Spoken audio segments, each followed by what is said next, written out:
Hola chicos, pues bueno, queríamos enseñaros un trocito de Rioja. Aquí ya sabéis que estamos rodeados de viñedos, no tenemos mares, pero sí tenemos mares de viñedos. Y bueno, pues hemos llevado el confinamiento de la mejor manera que hemos podido. Las bodegas se han considerado servicios esenciales, entonces hemos seguido elaborando vinos y llevándoslo a casa y queremos agradeceros el apoyo que nos habéis dado todos los que estáis aquí estos 2 meses que no ha sido fácil. De verdad, muchas gracias. Y todos vosotros nos conocéis, creo que la mayoría habéis estado aquí. Entonces, si os parece, mi hermano como es el enólogo, el que hace los vinos, pues Sí, mira, vamos a hacer una cosa, como menos mal que nos han animado con esta pedazo tarde todos los que habían cogido el pack, porque si no esto sería una locura. Entonces, como es tan más privado, para hacerlo un poco más personalizado, pues vamos a estar totalmente abiertos y transparentes y súper receptivos a cualquier pregunta que tengáis, tanto de la elaboración como de viticultura. Entonces, cualquier pregunta que se os surja, qué es lo que se hace en el campo, qué labores se desempeñan, cuáles son los pasos de la elaboración, diferencias, preguntas, pues yo creo que es una buena oportunidad para aprovechar esta tarde, porque muchos nos conocéis, vamos a hacer una pequeña presentación de quiénes somos, de dónde estamos, pero yo lo enfocaría más, pues eso, pues como veo que si estáis a las 7 de la tarde ya con las botellas abiertas es porque por lo menos os gusta un poco el vino, pues eso, aprovecharnos y preguntarnos absolutamente lo que queráis, porque estamos entre amigos y bueno, creo que es buen momento para hacerlo. sí. ¿Qué te parece si antes de la presentación catamos el blanco? Bien. ¿Tenéis algún blanco nuestro, aunque no sea el que venía en el pack? Nosotros tenemos el Ladrón de Guevara blanco.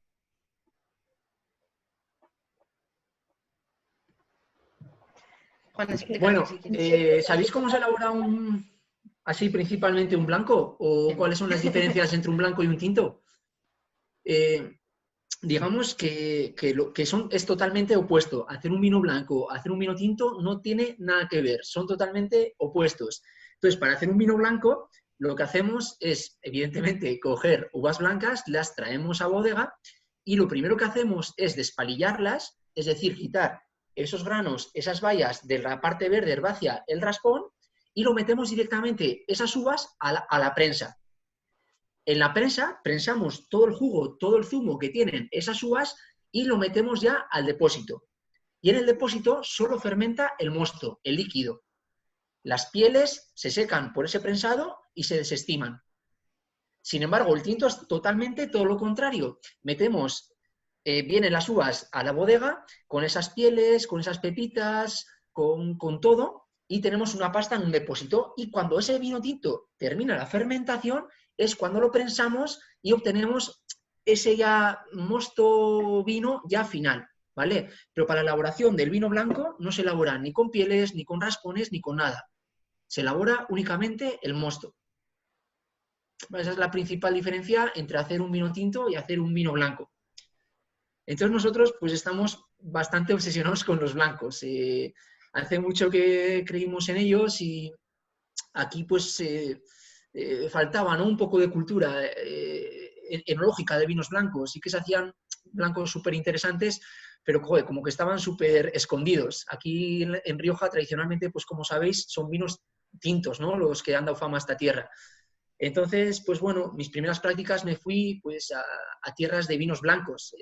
Estuve trabajando unas vendimias en Rías Baixas, estuve trabajando en Canarias, que en la zona de Tenerife tienen pues eso, unas variedades blancas tremendas. Y bueno, pues trajimos todos esos conocimientos, todas esas técnicas que fui como una esponja cogiendo de todos los sitios, pues a traerlas a casa. Entonces, mi obsesión es sobre todo la prefermentación, es decir, antes de que las uvas inicien esa fermentación, ese periodo de prefermentación, es decir, cuando todavía no se ha iniciado esa fermentación alcohólica.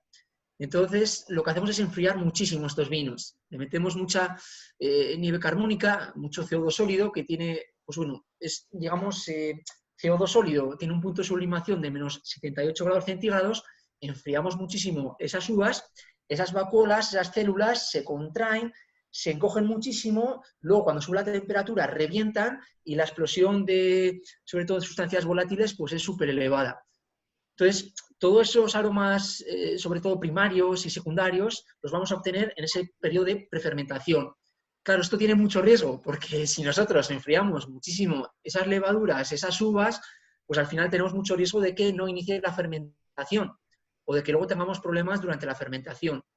Entonces, claro, como nosotros nos jugamos, digamos, nuestros vinos con nuestras propias uvas, pues asumimos ese riesgo, ¿no? Es un riesgo que año tras año, pues tiemblas, tienes miedo, pero lo encaras. Si yo tuviese que hacer vino para otros, pues seguramente no haría esto, porque no sé cómo explicaría, pues eso, tener un depósito, imaginados como estos, ¿no? De 35.000 kilos, pues ¿cómo le explicas tú al jefe pues que se te ha parado, ¿no? Que no hay manera de arrancar eso tan frío. Pero bueno, principalmente en ese periodo de prefermentación, con unas uvas tan frías, con un mosto tan frío, vamos a tener eso, una carga aromática súper elevada. Además, no vamos a tener ningún tipo de oxidación, porque ese CO2 al final lo que nos va a crear es una atmósfera inerte, no vamos a tener ninguna alteración ni microbiológica ni oxidativa, y vamos a tener un mosto, un vino limpio, que es muy importante sobre todo en las primeras fases. Porque la uva blanca es súper sensible, es súper sensible, sobre todo ya al sol, a las horas de insolación que tenemos aquí.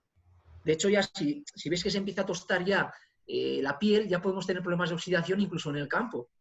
Porque hubo una época que todas las uvas eran tintas. Lo que pasa por la evolución, pues todas las uvas tintas se están reconvirtiendo en uvas blancas. Por ejemplo, lo que ha pasado en las últimas 2 décadas, pues con el tempranillo blanco, la garnacha blanca o la maturana blanca, en su día fueron solo variedades tintas y han ido evolucionando, han tenido una mutación albina a variedades blancas, ¿no? Que son las que conocemos hoy en día. Entonces, ya os digo, hacer un blanco, aunque parezca un vino más sencillo, es muchísimo más costoso, mucho más trabajo que hacer un vino tinto. Es mucho más complicado, mucho más complicado. Y bueno, nosotros mirad, Ladrón de Guevara es la historia, ¿lo conocéis la historia de esta marca? Porque nosotros tenemos la primera marca es Familia Valderena y la segunda es Ladrón de Guevara. Mirad, si lo veis en la etiqueta, esto es un apellido a la vez, ¿vale? Ladrón de Guevara. Estos son los moros, invaden España por el sur de la península ibérica y van conquistando tierras hasta llegar a Aragón, hasta la corona del reino. Ahí estaba doña Urraca embarazada, que estaba casada con Sancho II. Mirad, esto es una manzana cortada por la mitad, que es el vientre materno. Entonces, llegan los moros al palacio y con una lanza matan a la reina, el rey también lo mataron, ¿vale? A los dos. Guevara, que era un noble alavés, entra por el sur de Francia con las tropas de Flandes y para combatir a los moros y expulsarlos, eso era su intención, pero cuando llegó al palacio los reyes estaban muertos. Él lo que hizo a la reina es clavarle otra lanza y abrirle el vientre y le sacó al bebé. Ese es el ángel la vida. Entonces se lo llevó a los Pirineos y con 18 años lo bajó y fue proclamado en las Cortes de Sagüesa rey de España. Y le llaman el apelativo Ladrón de Guevara por eso, porque robó en este caso al futuro rey para protegerle de la invasión. Y esa es la historia, un trocito Hay pequeño. muchos bebés hoy. Sí. Y bueno, nosotros este vino pues es una 100% Malvasía. Explica, Juan, un poquillo si quieres, porque Sí, en Rioja hay muy poca Malvasía. Es un monovarietal, Malvasía no sé si conocéis, es una variedad muy pequeñita, no es la Malvasía quizás que conozcáis de las Islas Canarias, es una Malvasía de Rioja, es una variedad, digamos, para la vista muy bonita, porque tiene los racimos muy esféricos, muy redonditos, tiene la peculiaridad de que cuando ya está entrando en su estado óptimo de maduración, pues coge un color muy rojizo, parece que vamos a sacar rosado de esas uvas, y hay muy poquito. Aquí más del 90% que hay plantado de variedades blancas en Rioja es Viura, y el resto son variedades pues muy pequeñitas, ¿no? Pues tempranillo blanco, malvasías, pero bueno, hay muy poquito. Nosotros nos hemos especializado más en esta variedad y nos da mucha... Digamos que es una variedad muy versátil. La Viura es más plana, es más cítrica, es más pera, más manzanas, más naranja, y digamos que la malvasía nos aporta mucha más tropicalidad. Son más maracuyás, más mangos, más fruta a la pasión, más banana, más piña. Entonces, haciendo un coupage de estas dos variedades o haciéndolo como monovarietal, pues nos da blancos más interesantes que si solo cogemos Viura, que van a ser un poquito más triste, ¿no? Va a ser al final un vino un poquito más triste. Entonces, bueno, ya veis que el color, pues bueno, es que no tiene ningún síntoma de vejez ni de oxidación. Es un amarillo pues totalmente verdoso, podemos decir, con los ribetes más tirando a verdes que hacia amarillos, aunque dentro de un año y medio, de 2, pues empieza a coger tonos más hacia acerados o dorados. Pero donde se disfruta este vino es en nariz. Si lo cogí un poquito en nariz... Como Juan es muy técnico, yo he traído una pista. Lo suelo hacer muchas veces. Si nos lo metemos en nariz, sale mucho la banana, la piña, la fruta tropical, los pomelos. Sí, lo podéis practicar, ¿vale? Al final, eso, van a ser registros pues de algún plato que os hacía vuestra abuela, o algún paisaje o algún recuerdo, ¿no? Los aromas lo vais a asociar con recuerdos, así como los colores, las sensaciones, pues siempre tenemos otros perceptores. En este caso, los aromas lo vamos siempre a asemejar a recuerdos, bien sea a un lugar, a una persona o a una comida, ¿no? Entonces, cuanto más registros tengamos, más posibilidad nos va a, digamos, a expresarnos lo que estamos percibiendo. Es decir, lo que llamamos lo tengo en la punta de la lengua, que aquí se nos genera un chispazo, se nos genera un recuerdo, pero ese recorrido, a ponerle nombre a ese recuerdo, es lo que se llama memoria olfativa, que lo podemos entrenar, aunque sí que es verdad que hay gente pues, que tiene unas cualidades increíbles desde pequeño, ¿no? Tanto para lo bueno como para lo malo. O sea, hueles lo bueno, pero hueles lo malo. Es decir, hueles los aromas, que son sustancias volátiles cualitativas, pero también hueles los olores, que son cuantitativas. Pesan más, tienen más carga y al final van viajando por abajo y las percibimos antes. Entonces, hay cosas positivas y negativas.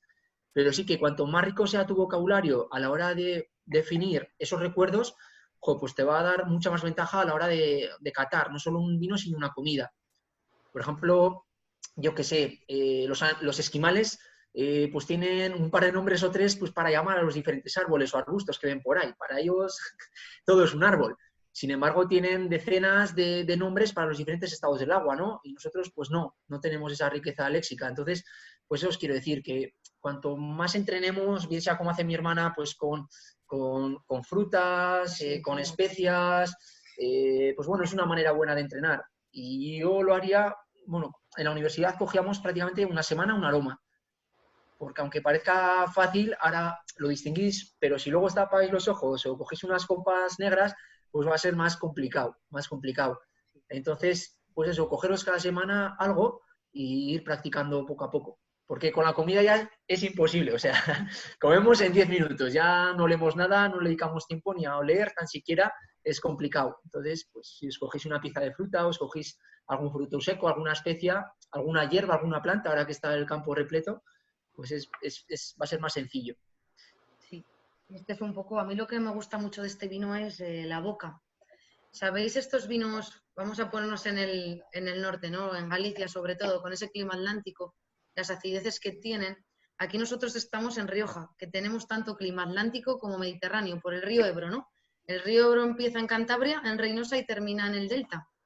Entonces, claro, en el Mediterráneo, depende por dónde vengan los vientos, confluyen dos climas.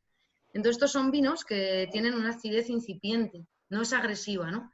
La lengua no saliva 3-4 segundos y se para y te incita a seguir bebiendo. Y por eso se consigue sobre todo con este clima que es continental.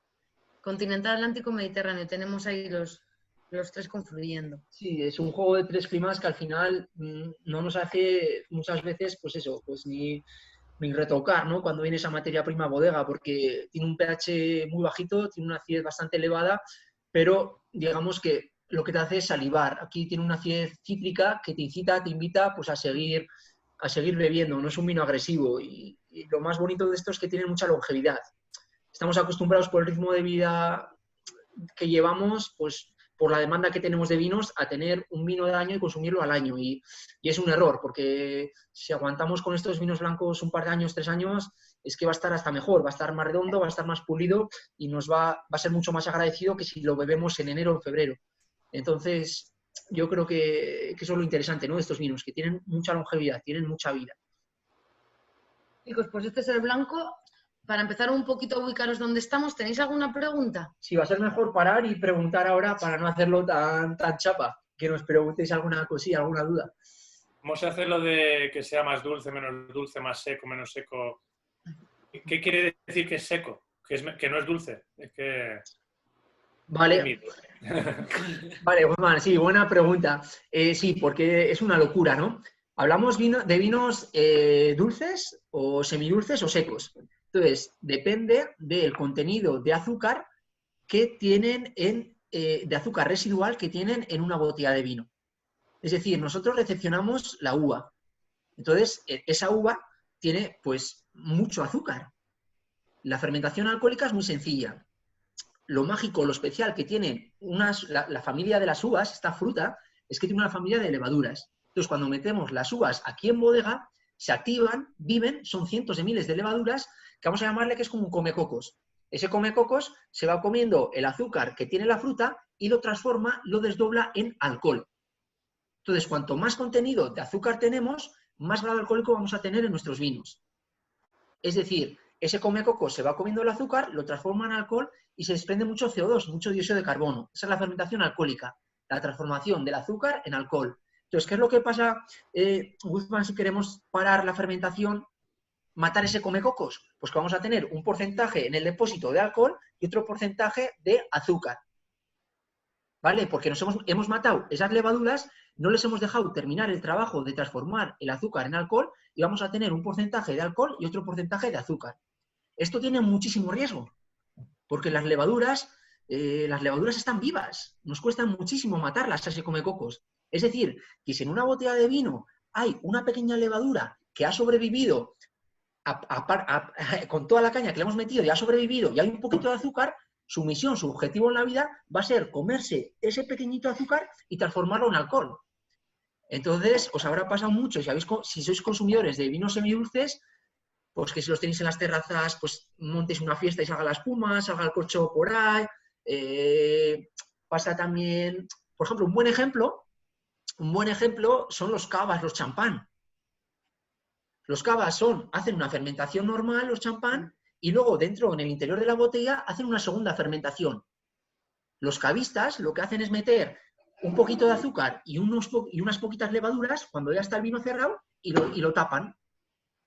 Y entonces los cavas hacen una segunda fermentación en el interior de la botella.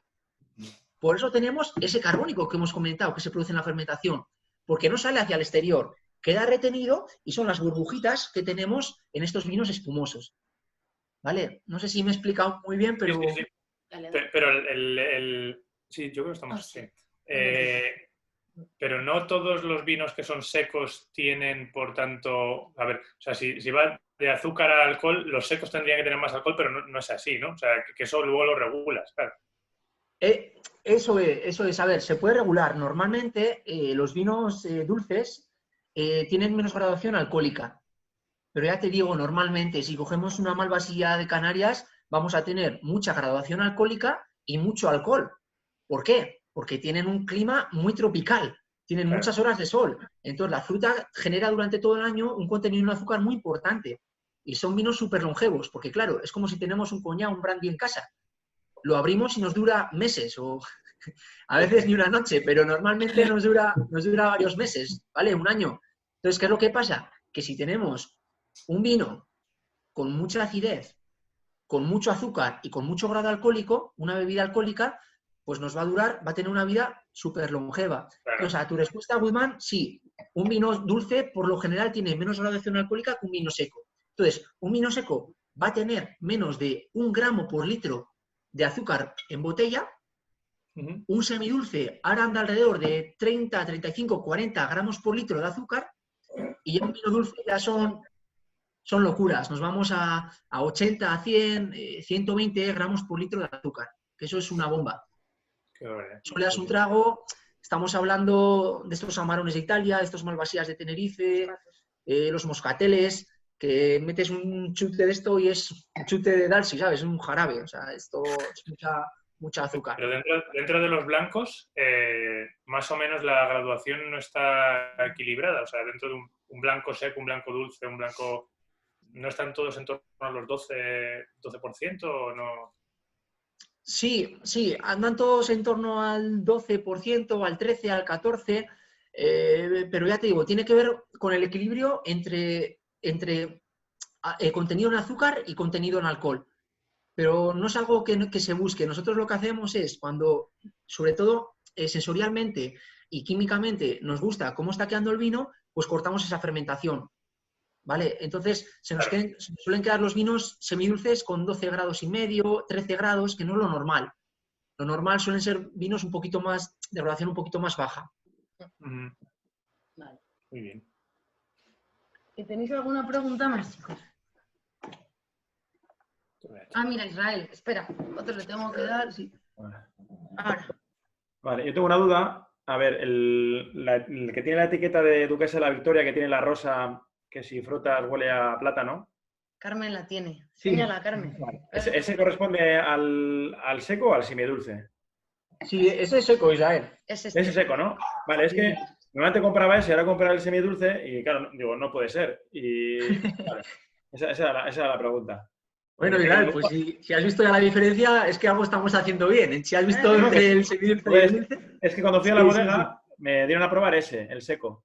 Y me gustó mucho. Pero un día, como en la web no encontraba el de Duquesa de la Victoria, solo de Ladrón de Guevara, pensaba que era el semidulce y lo probé y pues también me gustó. Dije, joder, pues creo que no es este, pero está cojonudo. Entonces, pues, vale, esa era la duda. Sí, sobre todo, mira, por ejemplo, ahora a estas horas que estamos de la cabeza y hemos abierto vino a las 7 de la tarde, el semidulce fresco y con un poco de merienda, pues es que entra solo. El problema de estos vinos es que incluso el semidulce tiene una graduación alcohólica más alta que este seco que estamos bebiendo esta tarde. Entonces, para cuando nos demos cuenta, igual es un poquito tarde. Se bebe muy fácil y hay que tener cuidado. Vale. Todo controlado. Vale, gracias. Y hoy os queríamos enseñar una cosa súper chula que nos ha costado tiempo, nos ha costado convencer a mi padre para hacer esto, que es Vive. Esto es lo último que ha hecho Juan, que nos ha vuelto locos en la bodega. Entonces, mira, a finales del siglo XVIII solo se hacían en Rioja Alavesa estos vinos, las maceraciones carbónicas.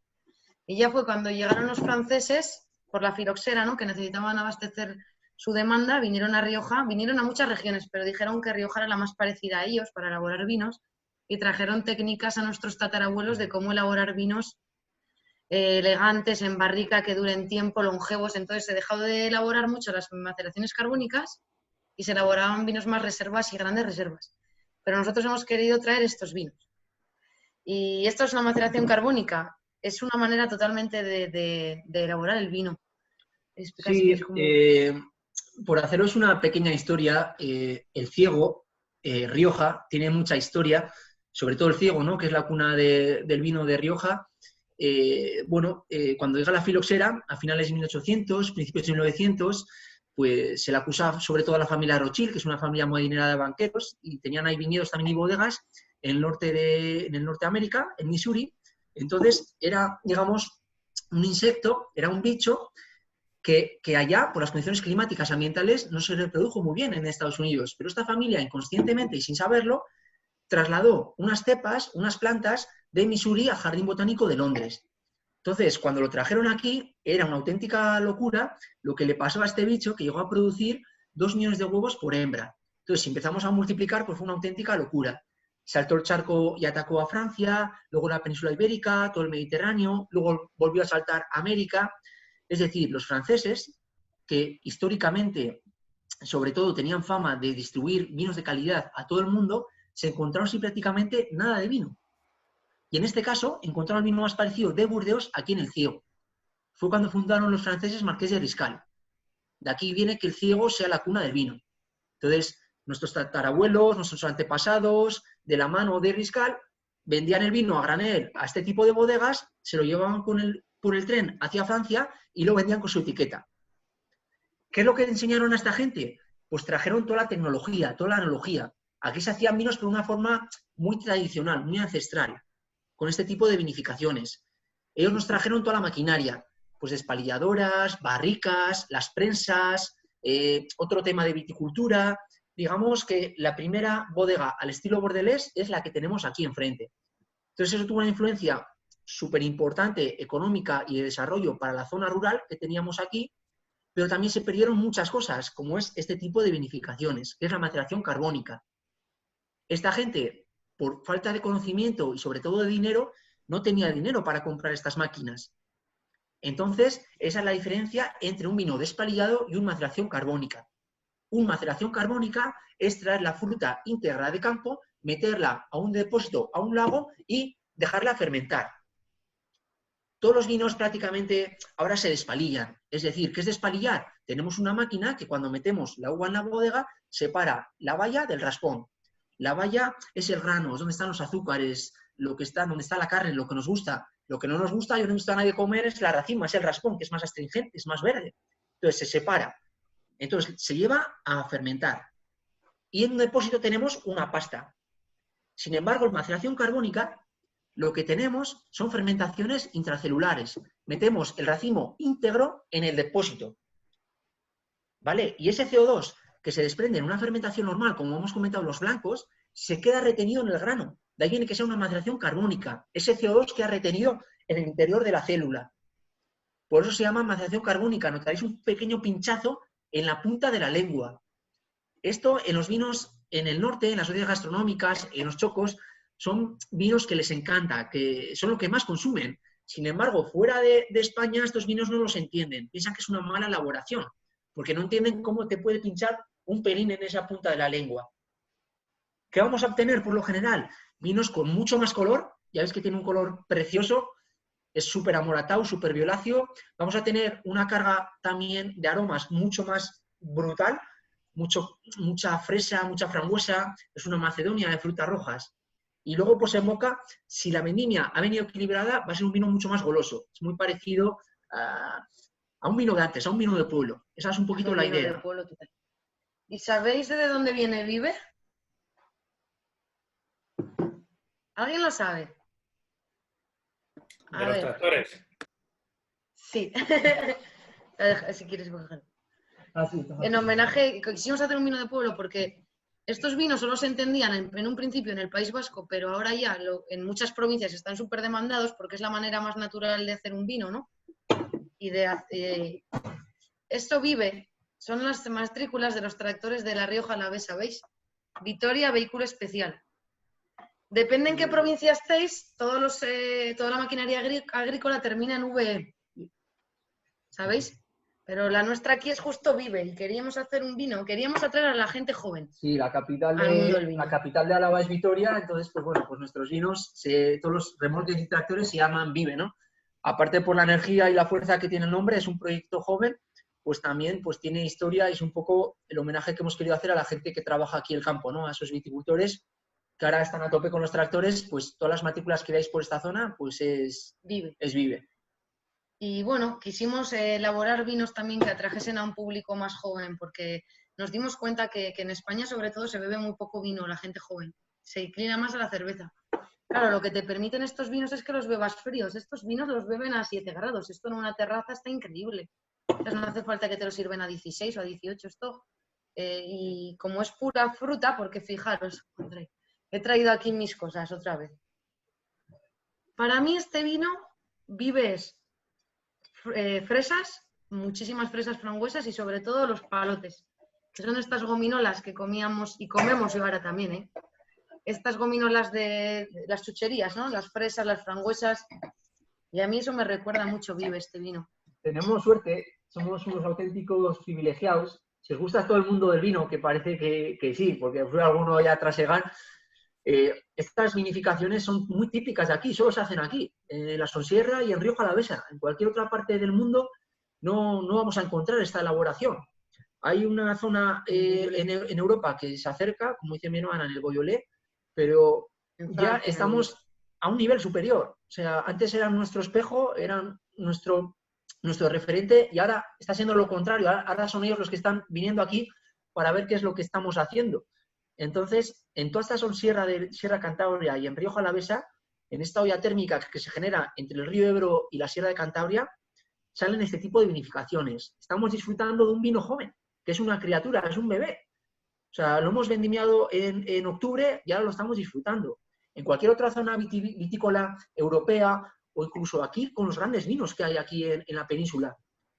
Estos Riberas, estos Toro, muy difícilmente podamos disfrutar de ellos al año. Tenemos que dejarles o meterlos en barrica y esperar 1 añito, 2 años, que se suavicen, que sean más elegantes. Este es un vino joven y esto es una auténtica pasada. Ya veis que además de ser muy rico, de tener, como dice mi hermana, ese palote, esas chucherías, esas fresas, también tiene esos aromas terciarios un poquito alácticos, a ese danap, a ese petit suisse. En boca se bebe muy fácil. Es que en boca sí que es una golosina, se bebe muy fácil. Una pasada. Y tiene 14 grados. Eso es. Y Luego terminas... tiene No, 14 con... 14 grados y medio. 14 y medio. Es muy difícil que alguien, después de beber este vino, lo valore como que tenga 14 grados y medio. Lo que nos suelen decir es, pues eso, ahí va, joder, qué bien entra, ¿qué tiene? ¿12 grados? ¿13 grados? Claro, tiene 14 grados y medio. Entonces, un vino, por mucha graduación alcohólica que tenga, no quiere decir que sea mejor. Pero en este caso, este equilibrio entre lo que hemos comentado antes con Guzmán, ¿no? Entre el azúcar, el alcohol, la potencia, pues veis que, pues bueno, que salen cosas tan chulas como esta. Ahí está Carmen con Carlos y con Carlitos, que me vieron hacerlo, justo este en Vendimias, y bueno, pues la verdad que es elaborarlo como antiguamente. Es solo meter principalmente una finca, que es la finca de aquí arriba de San Vicente, y tiene un 93% de tempranillo, y le metemos un chispazo, un empujón de viura, que nos va a potenciar más el color y nos va a potenciar más esas cualidades organolépticas del tempranillo.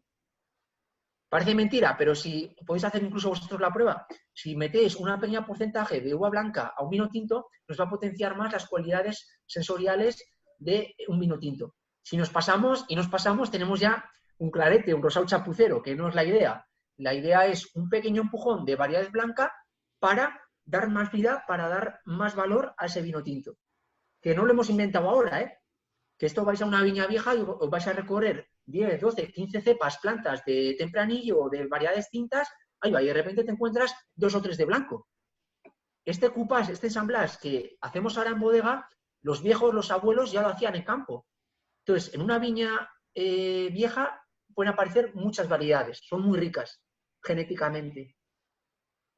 Entonces, eso es lo que hemos hecho, llevar una finca a un depósito y intervención enológica mínima, cuidarlo un poquito, que no se desvíe, mimarlo y bueno, y este es el resultado. Juan, entonces esto es un vino de finca, o sea, es de una parcela. Sí, Guzmán, porque empezamos así. Empecé a hacerlo hace 4 años, pues eso, ya tenía inquietud en hacerlo. Pues eso, pues al principio de las pruebas te las dejan hacer con gaseosa. Hice 1000 litros, luego al año siguiente más, y ya cuando ya tenía definido y en mi cabeza lo que quería, pues lo saqué por primera vez hace 2 años. Entonces empecé con una finca, que va a haber que hacer más, también te digo, porque por ejemplo, online es el vino que más se está vendiendo, hemos entrado a sitios que nos era imposible entrar y hemos entrado por este vino.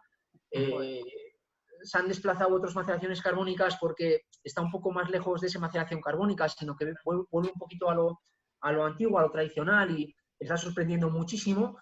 Y ya os digo, empecé con una finca, con una viña que tenemos justo aquí enfrente, pero para esta campaña ya estoy pensando en otra finca porque necesitamos más. Está gustando mucho y vamos a hacer más. ¿Y con qué lo maridas el Vive? En plan como los carbónicos, estos en plan bacalao y cosas así, como pescados y... Sí, joder, pues mira, lo que has dicho está muy bien, pero ya dice mi hermana pizzas y tal. A mí me gusta con pastas, con pizzas caseras, tengo que matizar.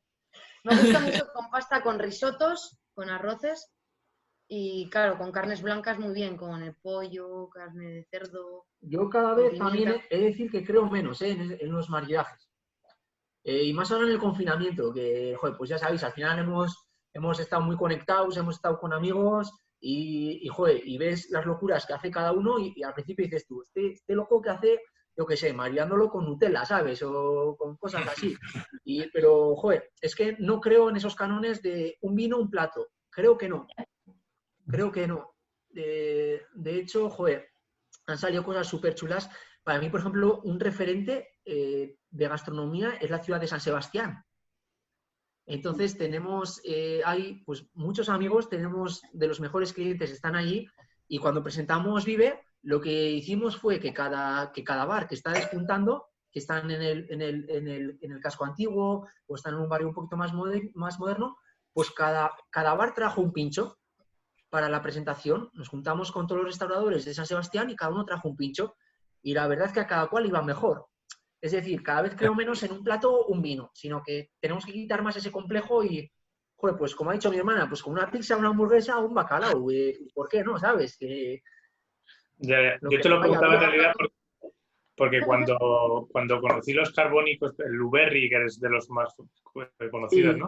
A mí me dijeron esto, en realidad, como que el maridaje como que se hablaba más porque casi había que justificar tomarte un vino de maceración carbónica, porque son muy raros. Bueno. Sí, pues por ejemplo, mira, la viña de Alau, te quiero decir, es la de Blueberry, Guzmán. Entonces, sobre todo tiene mucho que ver, sobre todo ya la elaboración, ¿no? Lo que cada uno tenemos en nuestra cabeza. Al final, no deja de ser, digamos, el vino una forma de intentar trasladar lo que eres tú, ¿no? Un poco tu personalidad. Es decir, si ahora tenemos los mismos ingredientes, tenemos un mismo plato, pues a todos nos va a salir diferente. Entonces, lo mismo pasa. O sea, no tiene nada que ver, por ejemplo, un Blueberry con un Vive. Y eso es lo mágico, que en un sitio tan pequeño, que en un mismo Rioja haya esa paleta de vinos totalmente diferentes. Es un poco lo divertido de esta zona. Macho. Después por no me justo de tiempo, ¿no? Cogemos... sí, joder, si es -4, me cago en él. Y ahora tenemos nuestra joya, el vino que nos ha... Es una pena que no ha podido estar mi padre. Mira, eso también me encanta. Años de autor, me encanta. Este es una pasada. Este vino es el que más alegrías nos ha dado. A ver que tengo por aquí la copa. Mira, yo tengo buen paladar. En Rioja están los vinos, los vinos de Rioja, los vinos jóvenes, crianza, reservas y gran reservas, pero luego están los vinos de autor, ¿veis? Esto es un vino de autor, porque ya lleva una terilla certificada. Los vinos de autor son los vinos que el enólogo de la bodega se sale un poquito de los parámetros de Rioja y los elabora a su criterio.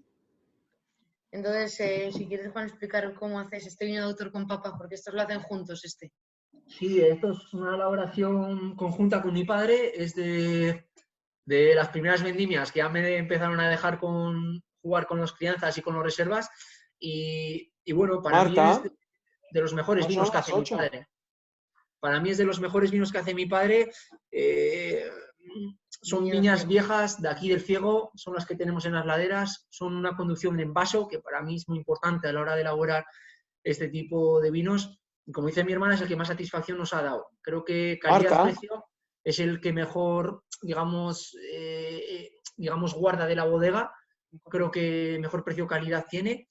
Y bueno, para mí es muy difícil. Todavía no me ha tocado probarlo con alguien y que no le guste, ¿no? Dos maneras de con un vino blanco, pues es más difícil, interactuar, o con un vino... Ay, perdón. Así. Le he silenciado a Manuel. o con un vino tinto también es un poquito más complicado. Entonces, pues al final, con Agnus, yo todavía no me ha pasado que vaya a una comida de amigos, y además que os podéis imaginar que aquí todos somos bodegueros o somos compañeros, pues que no guste. Al final tiene una sedosidad, tiene un tanino mucho más amable, más aterciopelado que un crianza genérico, ¿no? Y esto al final se consigue, pues sobre todo trabajando en la materia prima. Metemos muchas horas, mucha mano de obra para estos viñedos, es todo a mano, todo a mano. Hemos dejado los herbicidas, estamos todo manteniendo el hilo, manteniendo la cubierta vegetal. Se hace todo con cajas, son cajas de 18 kilos, muy pequeñitas. Las metemos aquí atrás en una cámara frigorífica de un contenedor de 40 pies. Lo recepcionamos a 5 grados al día siguiente. Está prefermentando alrededor de 5, 6, 7 días con el riesgo que eso conlleva. Y una vez que inicia la fermentación, la hace alcohólica en un depósito y hace la maloláctica en barrica. Este matrimonio de esa maloláctica entre los antocianos, los taninos y el resto de compuestos polifenólicos va a hacer un vino mucho más grande. Y esto lo hacemos en barricas, que es una locura, porque imaginaros, tenemos que traspasarlo a barricas a finales de noviembre, entonces da mucho más trabajo también. Y por lo general, esto lo hace en robles del este, de Hungría, de Rusia. Por su naturaleza, este Quercus tiene las vetas mucho más cerradas, entonces nos va a respetar mucho más la materia prima, el vino. Al final somos una bodega familiar pero no queremos vinos, no queremos chupar una duela, no nos gusta en exceso la madera, queremos fruta, queremos personalidad, porque si no igual va a dar un Agnus que cualquier otro vino. O sea, siempre hay fruta en nuestras copas. Entonces, eso lo conseguimos un poquito con este Roble del Este. Y como os digo, pues no sé, es un vino que nos ha dado mucha, mucha alegría. En la Expo de Shanghái, junto a Berasategui, Subijana, Arzac, Eneco Hacha, los 5 mejores cocineros del País Vasco representaron a la gastronomía del norte de España y este vino fue el que fue mi padre con ellos, ¿no? Todos los actos que tiene Gobierno Vasco, Diputación, pues es el vino institucional. Es que en boca es redondo, no te deja ninguna arista, es como... Yo también he traído, mira, hemos pasado de las frutas rojas, de las fresas en el Vive, en la maceración carbónica, a más arándanos y también mucho chocolate. Si tenéis en casa un trocito de chocolate negro, tenéis que maridarlo con este vino. Porque os va a... Mira, si tenéis que ir, Juan. Os va muchísimo a potenciar tanto el vino como el chocolate. Es una pasada si tenéis una onza de chocolate. Hay una pregunta de Miguel. Miguel. Hola. Hola, Miguel. Hola. Yo quería preguntarte cada cuánto cambiáis la barrica, cuántas veces utilizáis esa barrica o cuántos años. Tenemos de todo, Miguel. Normalmente queremos alargarlas hasta 4 o 5, quizás en algún vino que queramos menos, pues igual le alargamos 6 años. Aquí... En este del que hablamos en el años de autor, ¿cuánto tiempo cambiáis la barrica? En este nos da mucha ventaja, porque lo que hacemos con este vino es utilizar las barricas nuevas, que nos vienen súper agresivas, que cualquier otro vino no lo aguanta, y ya de este vino pasan a familia Valdelana. ¿Vale? Entonces, si metiésemos a un vino, a ver, por entendernos, un poquito más frágil o más débil, este tipo de barricas, mataríamos el vino. Lo matamos. Una barrica nueva es súper astringente, es muy dura, es muy dura. Entonces, metemos estos vinos que tienen esa potencia, esa energía para aguantar esos tostados, esa madera, y luego ya lo desechamos. Lo utilizamos para otros vinos y al cabo de 5 o 6 años ya las quitamos. Aquí en el Ciego, como os hemos comentado, lo que movió todo el sector vitícola, evidentemente, fue los franceses, fue Marqués de Riscal, pero hace unas décadas aquí fue una auténtica revolución económica el grupo Domecq. Aquí montaron una auténtica locura de bodega, de campo. Entonces, claro, también tienen vinos en la zona de Jerez y esas barricas pues luego van para ahí abajo, para el sur. Y además, por lo que tenemos entendido, después de Jerez van hacia los coñacs, los brandys y estos whiskies de Irlanda y del norte de Europa. Entonces, una barrica tiene mucha vida. Y ya por no hablar de jardinería y de otros temas que... Pero nosotros 5 o 6 años y tampoco nos gusta más. Gracias. ¿Tenéis, chicos, alguna pregunta de Agnus? Que nos da el sol y no se ve bien. A ver. Carlos. A ver, hace una pregunta a Carlos. Es bonito. Pues Agnus para nosotros ha sido pues el vino que... Espera, a ver, María Luisa. María Luisa, espera un segundo. A ver. Ahora, no. Igual abajo. A ver, María Luisa, un segundo. Ay. No. No le oímos a ti. No te oigo, María Luisa, espera, ¿eh?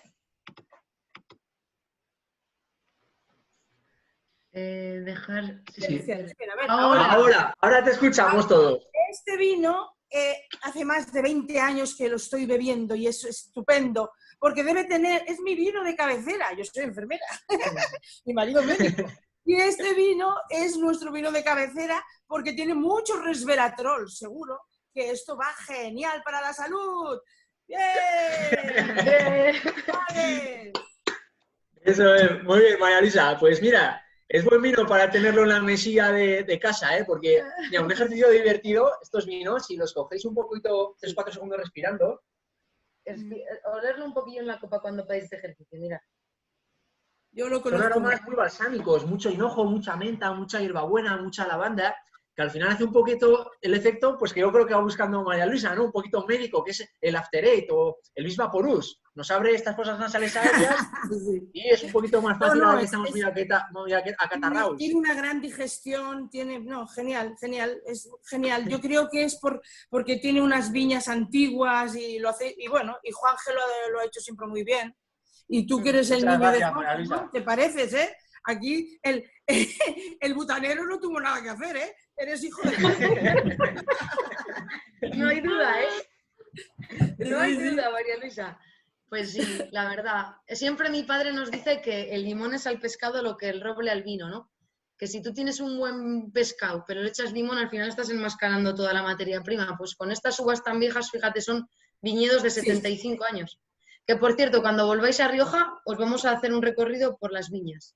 Ahora que no vamos a poder estar tanto por bodega, estamos preparando experiencias en viñedo. Y os enseñaremos de dónde viene Agnus, de dónde viene una maceración, es que varía mucho. Y estas viñas, mi padre siempre dice que el limón es al pescado lo que el roble al vino, por eso, porque si a este vino le metemos un roble muy fuerte, muy pesado, vamos a enmascarar la materia prima. Y eso es lo que no queremos justo con este. Yo conozco vuestras viñas que parecen jardines, son muy bonitas. Sí. Y arriba se come muy bien. Sí, tienes razón, Marisa. Al final, cada vez trabajamos más de jardineros, la verdad. Sí. O sea, la última maquinaria, tal y como están las cosas que hemos comprado, la hemos comprado de jardinería. O sea, la última maquinaria es de Stihl, tanto atomizadores, pulverizadores, desbrozadoras. Este tema de mantener esa cubierta vegetal, esas flores... un poquito no tratar con químicos, con fitosanitarios, claro. Pues al final nos conlleva a más trabajo en mano, más personal. Sí, o sea, claro, estamos trabajando más personas ahora que antes. O sea, exceptuando la parte de turismo, que evidentemente está cerrada, en bodega y en campo estamos trabajando más gente, porque este campo, esta viticultura, esta forma que tenemos de pensar, de transmitir esto, nos conlleva a tener también más personal, más gente, que es uno de los problemas que tenemos, que no estamos teniendo la gente que nos gustaría tener, porque necesitamos más gente. O sea, que si os animáis a trabajar en el campo... Hombre, es que el trabajar de manera manual siempre es mucho mejor para poder hacer buen vino. Sí, esa es la Sí. Al final todo va a la fruta y si va a la fruta va al vino, ¿no? Entonces... La idea es crear un vino más limpio en todo.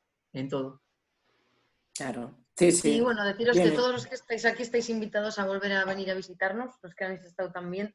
Hay proyectos nuevos chulos que aún la bodega tardará un mes en abrirse, la de no turismo, pero aquí nosotros estamos trabajando. Ahora mismo estamos en la fase 1 aquí, pero ya queda menos para que podáis venir, ¿eh?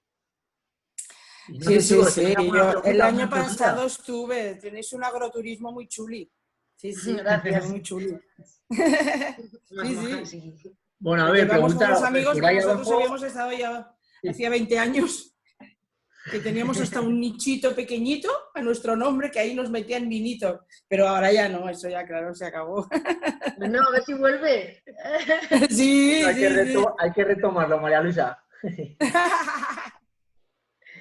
Muy bien, sí. A ver si traigo a mi hijo el año que viene. ¿Tenéis alguna pregunta? ¿Algún otro por ahí? A ver, Israel. A ver. Así lo haces, ¿no? ¿Hoy? Hola. Ahora. Hola, chicos. Es un poco curiosidad, ¿vale? Nosotros nos gusta mucho beber, ¿vale? Hemos visitado varias bodegas, pero tengo una duda con el vídeo que has comentado antes. ¿Vale? Sí, claro. Nosotros yo he visitado varias bodegas, una de ellas de Ribera, y me acuerdo que una de las principales diferencias con respecto a Rioja era el tema del desbroce, las ramas. Y me has dicho que en el Vive lo metéis todo. En cambio, yo noto mucha diferencia entre un Vive, por ejemplo, y un Rioja, o un Ribera. Un Ribera que igual mantienen algo más, digamos, el palillo o la rama en el tanque, y en cambio vosotros lo metéis todo en el tanque, y el sabor es totalmente diferente. Entonces no entiendo muy bien cuál es la diferencia, porque vosotros realmente ni siquiera lo metéis en barrica, igual el Ribera sí, igual es la diferencia, entiendo. Sí, es complicado, chicos. O sea, más que por denominaciones, tiene que ver más con bodegueros. O sea, al final nosotros tenemos unas herramientas. Por ejemplo, el raspón o esa racima, esa parte herbácea, es una herramienta más que tenemos a la hora de hacer un vino. Entonces, aunque es una parte verde, aunque es una parte herbácea de lo que es el racimo de la vid, también tiene taninos, también tiene antioxidantes y también tiene compuestos que nos interesan para elaborar vinos. ¿Qué es lo que pasa? Que tanto en Ribera como aquí en Rioja, el 99, mucho por ciento de los vinos que se hacen son despalillados. Se separa esa racima, ese raspón, de esas bayas, de esos granos. Pero hay bodegas, por ejemplo, igual alguna que visitasteis, o como nosotros, que sí que utilizamos ese raspón para elaborar, porque creemos en unas propiedades determinadas que nos sirven para el objetivo que estamos buscando. Pero no va ni por denominaciones, va más por bodegas o por enólogos, va más por manías o por técnicas. No sé si me he explicado bien, pero bueno, es que eso, has comparado un tempranillo con una tinta del país que tienen la misma genética, tienen el mismo ADN, muy parecido, pero claro, es que el clima de Aranda, de Sotillo, es que no tiene nada que ver con el nuestro. Es que O ellos sea, lo que comentaban, que entre las muchas diferencias que había entre un Rioja y un Ribera, era el ese, que ellos mantenían más tiempo el palillo, digamos, que un Rioja. Entonces, por eso me había llamado la atención. Sí, Igual era esta bodega en concreto, ¿eh? Sí, no creo que sea eso un motivo de diferencia, ¿eh? O sea, el principal motivo de diferencia es el clima. O sea, el clima es lo que nos diferencia entre Ribera y Rioja. Y luego el estilo de vinos. No por el raspón, sino hay una carga tánica mucho más elevada, son vinos más rudos, más corpulentos, tienen más mineralidad. Aquí, digamos que los Riojas, por lo general, tanto hablando de un sitio como de otro, que no se puede generalizar aquí, pero los Riojas guardan un corte un poquito más sutil, más elegante. Es decir, un clásico de Rioja sería más fácil de beber y un clásico de Ribera sería un vino más fuerte, más corpulento, más rotundo. Más o menos. Vale. Gracias. Pedro tiene una pregunta, lo que pasa es que no le vemos. Pedro, ¿estás ahí? Sí, espera, que está silenciado. Espera, dale arriba a reiniciar audio. No, arriba. Pedro. Uy, no se oía Pedro. ¿Pedro? Pedro ha levantado la mano, pero no. Ahora, Pedro. Ahora. Hola, Pedro. No está. O no nos oye igual. Sí, igual no. Pedro, intenta activar el micrófono. A ver si te podemos escuchar. A ver, Priscila y Elena, pero no habéis parado de merendar. Sois las únicas que estáis merendando. Hacen bien, ¿eh? Pedro, ¿nos oyes? ¿Está? No. Bueno, si no, luego que nos llame. No escuchamos a Pedro. Bueno, mientras Pedro intenta conectar el micrófono, a ver, los de Zaragoza, Barcelona, Madrid. ¿Qué pasa por ahí? Sí.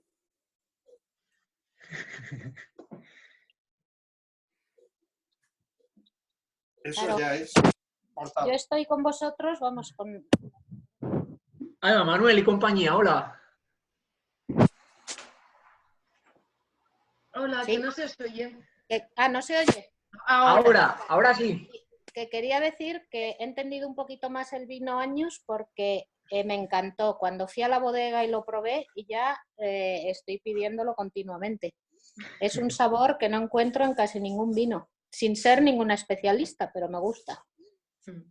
Es único, así, Bajamos es único. Joder, sí, pues te lo agradecemos. Eso es lo más bonito que nos pueden decir, es que, joder, al final parece que tienes que montar una fiesta, que bailar una aquelarre alrededor de una copa de vino y parece que tienes que estudiar álgebra y al final, o sea, el vino es un placer y está para disfrutarlo. Entonces, lo que acabas de decir es perfecto, lo he probado, me ha gustado. Ya está, no hay que darle más vueltas, no hay que ver cómo lo abrimos, de qué es el corcho, de qué es la variedad, de qué añada, es mucho más sencillo que todo eso. Muchas gracias. Gracias a vosotros. Y eso, chicos, antes de que se nos corte, ¿tenéis alguna pregunta? ¿O todo claro? Bueno, que nosotros os vamos a esperar aquí cuando queráis venir, ¿vale? Ya sabéis que a través de las redes sociales estamos. También ahí está Sergio, que nos ayuda con todo el tema de las redes sociales. Y Sergio es nuestro tercer hermano, no, ese igual sí que es del butanero.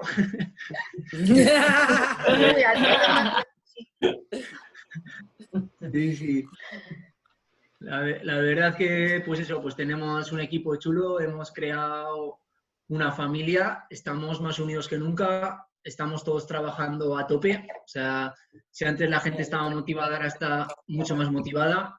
Y nada, pues es que hay gente aquí que lleva más de 20 años trabajando con mi padre, 25 años, 18, y pues bueno, hemos entrado nosotros y al final pues demostrando nuestra manera de ver y de sentir esto y aportando nuestro granito de arena, pues todavía pues vamos a enriquecer más lo que es Valdelana, lo que es la familia Valdelana y eso, pues gente que se ha incorporado con nosotros desde que empezamos, como es Otto.